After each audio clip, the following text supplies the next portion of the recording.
Jack's Story by Liz Godwin. Our story of the moment. Check that the sound is working. Yes, the sound is working. All right, we'll jump straight into it. Today, starting at chapter 15, Birthday.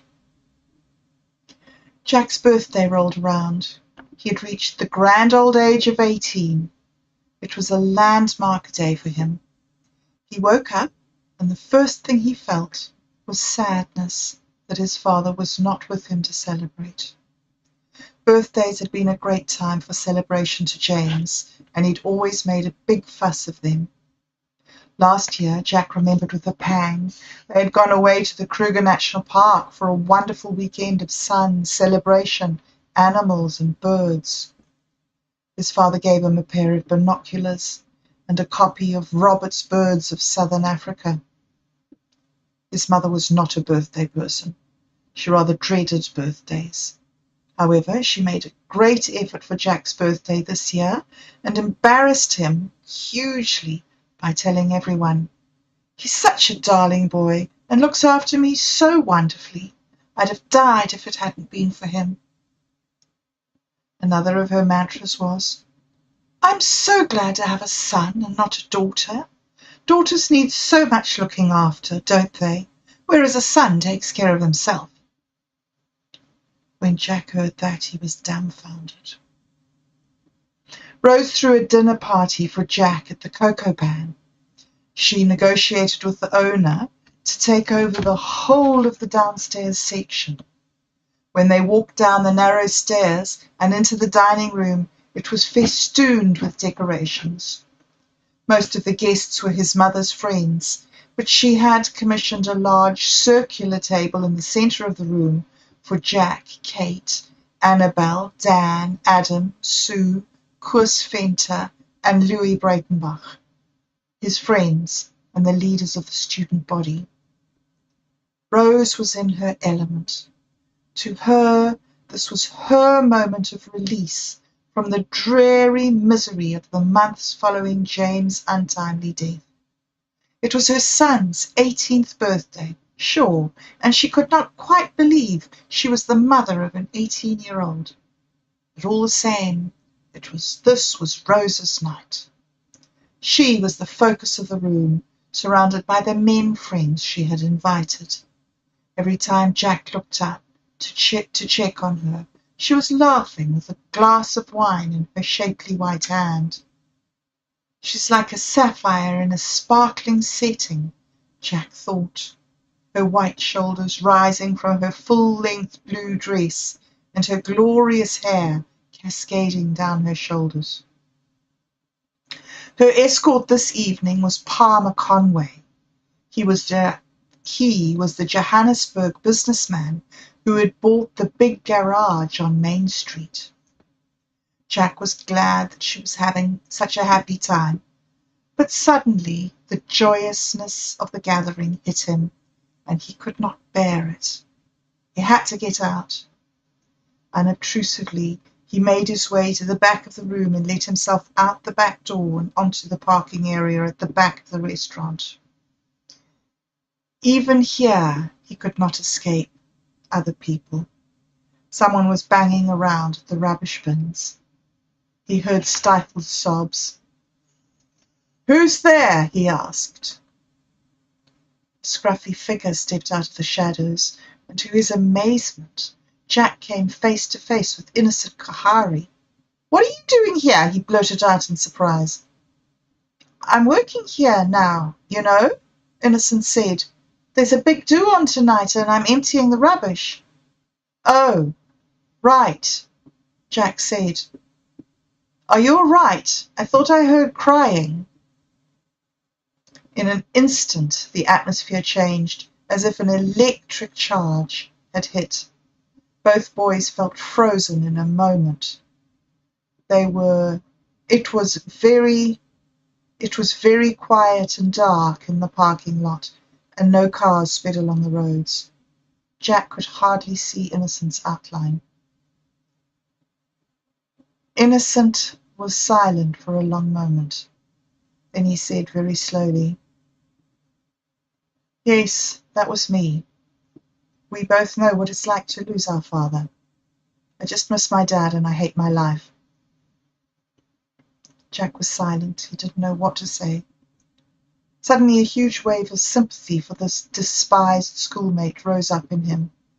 "I know how you feel," he said. "Believe me, I do." As he spoke, he felt the tears sting his eyes and sadness choked his throat so that he could not speak. "We both know. Sometimes I hate him for being the best father in the world," Innocent was muttering. "Why did he leave me when I needed him so much? When I think of the awful fathers some of my friends have, like Zachary." He seemed to pull himself up, realizing he was speaking out of turn. Standing out in the crisp cold air, with the sun twinkling above them, Jack and Innocent were suspended in time. "I wish I could help you, bro," Jack said, and with compassion he reached out and put his hand on Innocent's shoulder. "All I can say is I understand." Innocent turned, and the two boys found themselves colliding in a clumsy hug. "Thanks," Innocent said. "Just saying those things helps. I can't talk to anyone." He gave an embarrassed laugh that ended in a sob. "Back to emptying the rubbish." Jack felt a swish in the air and a vague outline of the large black bin as the contents were tipped into the dumpster. He backed away and felt his way back to the door and into the noise and laughter of the party, pondering that fleeting moment of bonding with Innocent. "Where's Jack?" his mother was saying, and he felt himself pushed forward to the front of the room. "Oh, there you are, my darling." She put her arm around Jack's shoulders, and at the same time she tapped her glass for silence. "I want everyone to hear me pay tribute to my wonderful son. Since his father died," here her voice broke. "As I was saying, since his father died, Jack has been a boon and a blessing to me. And before we go any further, I'd like everyone to join with me in a moment of silence for the memory of James Summerfield, the best of husbands." Rose stood for a brief time, her eyes closed. Then she said, "And to mark this moment, my son will have his first drink of alcohol. Now he is truly an adult." Rose handed Jack a glass of wine and tipped her glass first to him and then to the room. Everyone muttered, "To Jack." "Jack," came the response, and they drank. Rose continued, "Jack has always been there for me, even in my darkest moments. And not that any possession could ever make up for the love that he's shown me. But I'm sure James," here another tear slid down her cheek, "would join me in saying he has earned and deserves this gift." And she handed the bemused Jack a small, drawstring, suede bag. Open it," chanted his friends. Jack opened the bag and tipped out the contents, then stood staring at the car keys in his hand. "Outside! Outside!" chanted his irrepressible friends, who had been primed by Rose what to do. A bright red two-door MG sports car stood at the curb. Jack gasped. "It's imported from England," said Rose. "It's the only one of its kind in South Africa," she preened. She had never been in danger of imminent poverty, as she used to say in her wine-induced ramblings to her son when she was newly widowed. She had been generously provided for by her husband. Now, at last, she was ready to let the world know. It was so satisfying to have the enormous amount of money James had left her in his will, to make grand gestures such as this, which proved to everyone what a good mother she was. Jack was torn between his amazement and confusion. What did he want a car for? He had his bike. He'd never asked for a car or even thought of owning one. And this car? A two-seater? Not even any good for carrying his friends. Then he saw and heard how everyone was cheering him on, and he turned and he kissed Rose and he jumped into the driver's seat. Enough of that negative attitude. Chapter 16. Ozzy. The Standard Nines attended the prefect's meeting under the benign oversight of the current prefect body, who were anxious to pass their duties on so they could be released to study. The 1995 seniors existed in that twilight zone between school and the rest of their lives, intent on studying for the imminent examinations, some trying desperately to compress a few years' work into a few weeks, and nearly all only too pleased to hand over all responsibility. Koos Venter, incoming head boy, was in the chair. Our focus at the beginning of next year will be orientation of the new intake of students of 1996. You should have all the paperwork explaining your duties. Please study it, and we'll meet again next week to discuss that in more detail. The second big event of the year will be the musical Miss Summerfield wants to put on. She asked me to encourage all of you to form part of the committee to assist her. That brings us on to student affairs. Anyone have anything to report? Not really report, just comment, Louis Breitenbach said. That student Ozzy, he's a bit weird, I think. He's a real loner, and no one of the other students will have anything to do with him. I feel sorry for him, Brett said. Louis and I were on playground duty last week, and we found him lurking in the toilets, trying to clean himself up. He was muddy and his glasses were broken. It looked as if he'd been roughed up by someone. Perhaps other students? We couldn't get him to tell us what happened, though. That's right, said Louis. He insisted that he just tripped and fallen. We made a few inquiries, but no one knew anything. Keep an eye out on Ozzy, all of you, Koos said. I won't have any bullying. We need to prevent it before it even begins. He looked around the room. Any more business? He asked. There was none, so the meeting ended. Ozzy is an enigma, Jack said to Kate as they walked out. I like him, and he's a great chess buddy, but he is different. I always feel that there's something about him that I'm missing. Enigma? What kind of word is that? It's my newest word. It means mystery. He lives out at St. Giles Mission on the road to Nelspruit, doesn't he? Kate asked. Does he? Well, I didn't know that. Jack would learn more about Ozzy.